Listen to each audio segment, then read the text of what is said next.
Donc on va faire la solution de l'exercice 12 sur la fiche 3 de maths 303. Et la première question, c'est la chose suivante. Soit UN, une suite avec UN dans Z2, telle que la norme n'est pas bornée.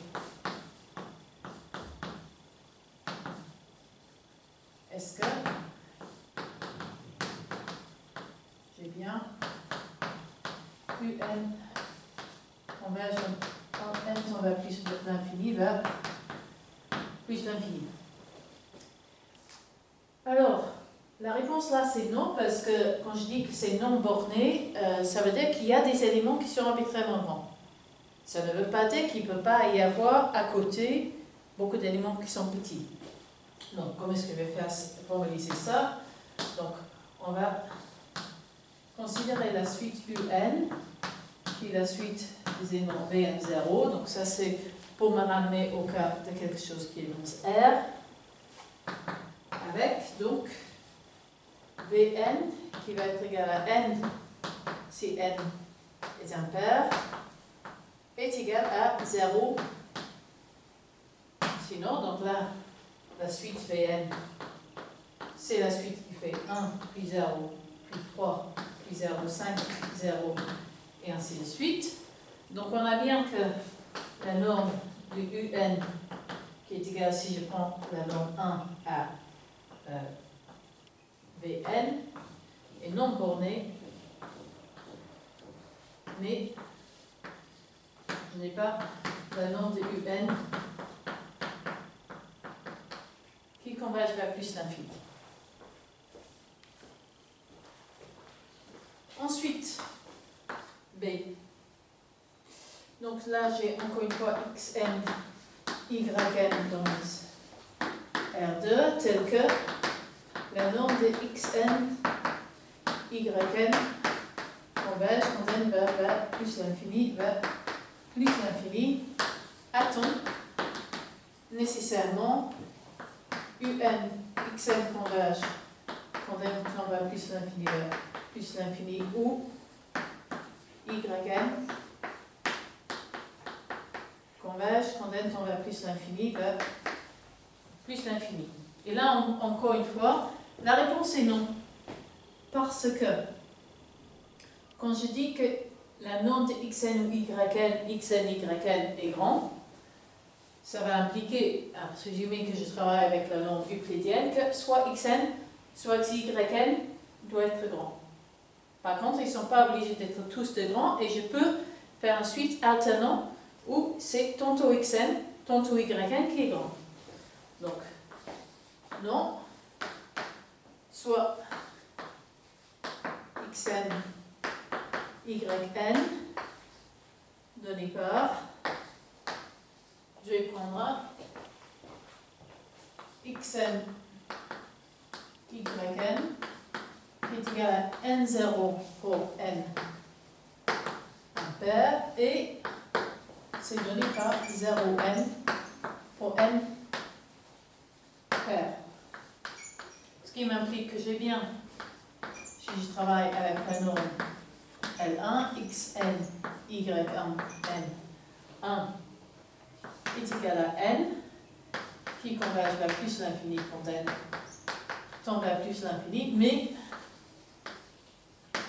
xn est égal à 0 pour toute n pair, et yn est égal à 0 pour toute n impair, et donc norme xn ne converge pas vers le plus l'infini, et norme yn ne converge pas non plus vers plus l'infini.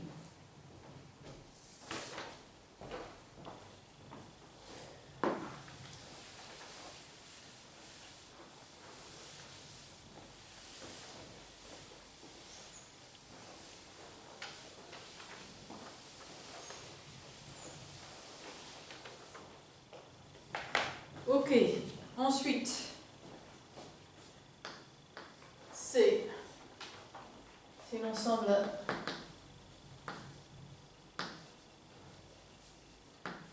n'est pas ouvert, il est fermé.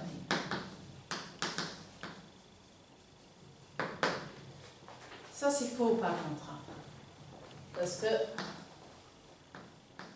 être ouvert, être fermé, c'est un peu des côtés opposés d'un spectre. C'est-à-dire que l'ouvert ne contient aucun point de sa frontière. Le fermé contient tous les points de sa frontière. Entre les deux, on a les ensembles qui contiennent une partie seulement de la frontière. Donc là, pour exemple, on pourrait prendre une intervalle demi-ouverte, 1, 2, qui lui n'est ni fermé ni ouvert. D, un ensemble peut être fermé et ouvert en même temps. Alors, c'est vrai, mais c'est rare. C'est vrai, et les exemples standards, c'est Rn. Une suite convergente d'éléments de Rn converge vers un élément de Rn, donc c'est fermé. Et un point dans Rn, je peux mettre une petite boule autour qui reste dans Rn, donc c'est ouvert. Voilà. E, le complémentaire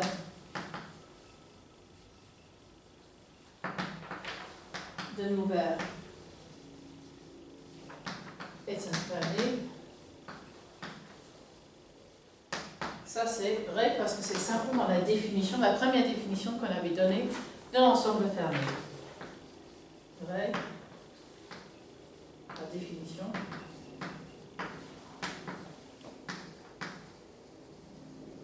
D'un fermé.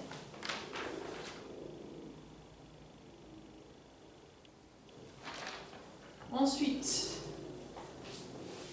une intersection quelconque ouverte et ouverte. Ceci est vrai pour une intersection finie. Ce n'est pas vrai pour une intersection arbitraire. Notamment, ce n'est pas nécessairement vrai si le nombre d'ouverts qu'on intersecte est infini. Donc F compose pour tout n. On va regarder l'intervalle IN qui va faire moins 1 sur n, 1 sur n. Et lui est ouvert. Maintenant, si je prends l'intersection sur n dans n de I, n, ceci est l'ensemble des x qui a la propriété que pour tout n, x est entre moins 1 sur n et 1 sur n, qui est le singleton 0, qui est non ouvert.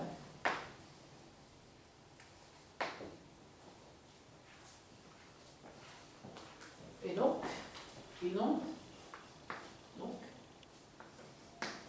cet énoncé-là, une intersection quelconque de ouvert est ouvert, on voit que sur cet exemple que c'est faux. Ensuite, G. Donc, suppose maintenant, on va faire la même chose pour des fermés. F va être l'intersection d'un certain nombre de fermés qui sont indexés par un ensemble I. Je ne dis rien du tout sur l'ensemble I, il peut être non dénombrable, il peut être complètement dégoûtant. Je dis juste qu'il existe. Et je suppose que FI est fermé pour tout I. Donc je vais prendre un point limite de F et je vais essayer de voir si ce point limite est toujours dans F. Donc, soit X, un point limite de F, c'est-à-dire qu'il existe une suite Xn avec Xn converge quand X va plus l'infini vers X et pour toute n, Xn est contenu dans F. Alors, xn est contenu dans f, ça veut dire précisément que pour toute i, xn est dans fi. C'est-à-dire donc que xn converge quand n tend vers plus l'infini à x, je répète simplement ça, et pour toute n, j'ai que pour toute i, xn est contenu dans fi. Mais maintenant, pour tout i, fi est fermé.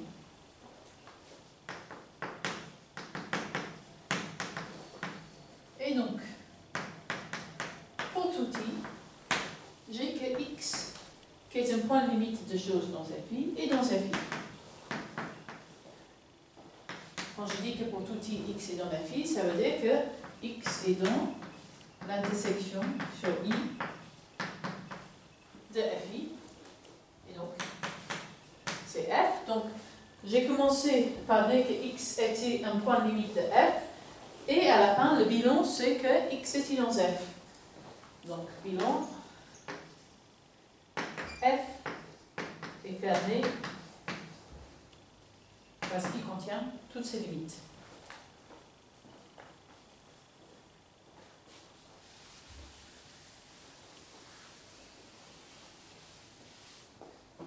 Ensuite,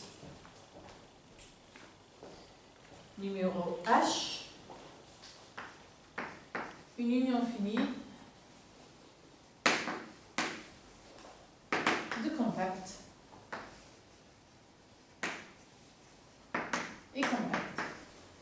Donc pour faire ça, je vais travailler avec le critère compact si chaque suite contient un sous-suite qui converge.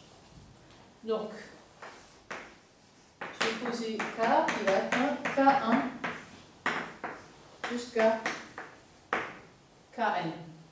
Et on va supposer que toutes les carrés sont compactes. Ok. Donc, soit, on va dire xn, une suite avec xn, donc là, donc là on va dire, ici on va mettre jusqu'à kn. Donc, chacun des xn est dans un des éléments k. Il n'y a qu'un nombre fini des k. Ça veut dire qu'il y a au moins une de ces ensembles, k1, k2 jusqu'à km, qui contient une infinité des éléments xn.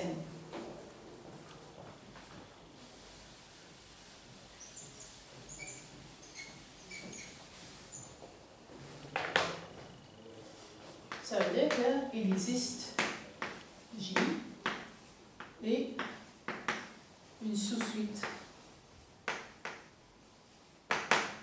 x n quart de xn tel que x n quart et donc J pour toute k. Donc la suite x n quart possède une sous-suite convergente. C'est une sous-suite convergente. Je sais qu'il y a une sous-suite convergente puisque Kj est compact. Donc, j'ai extrait une sous-suite convergente de la suite x n k qui est, lui, déjà un sous-suite de xn. Un sous-suite d'une sous-suite, c'est toujours un sous-suite. Donc, xn possède une sous-suite convergente, c'est-à-dire que K est compact.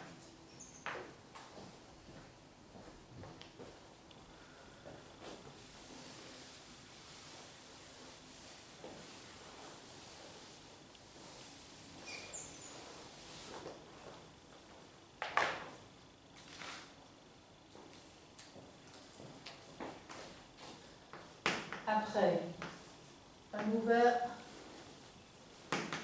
de R contient une intervalle de la forme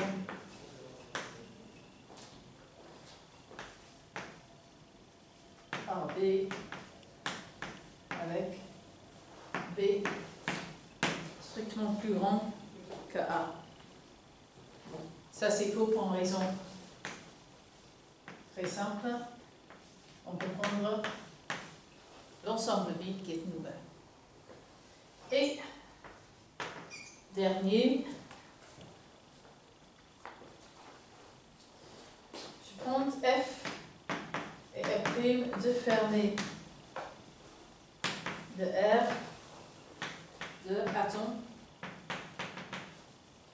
l'ensemble F plus F', qui est l'ensemble de toutes les choses qui sont la somme de quelque chose dans F, plus quelque chose dans F', fermé. Là, encore une fois, la réponse est non, parce que l'idée, c'est que je veux prendre des suites dont un part à plus l'infini, l'autre part à moins l'infini. Ce sont des suites qui vont du coup être discrètes, donc fermées. Et quand je fais la somme, je peux me dépoter pour que les points s'annulent entre eux et j'ai convergence vers 0. Donc, on va poser soit F, l'ensemble des points de la forme n plus 1 sur n 0 avec n un entier et je vais prendre n plus grand ou égal à 3. Et je vais prendre F' qui va être l'ensemble moins n 0, même chose, je demande que n soit un entier plus grand ou égal à 3. Je note que f plus f' ne contient pas le point 0, 0, puisque les éléments de f sont entiers et les éléments de f sont tous non entiers. Donc je ne peux jamais avoir une somme qui donne 0, 0. Or,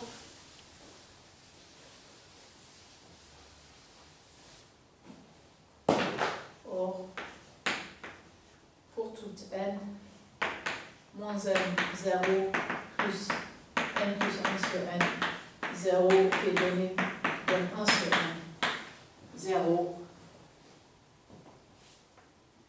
et continue dans f plus f', et cet ensemble, cette suite converge quand n va plus l'infini vers le point 0, 0.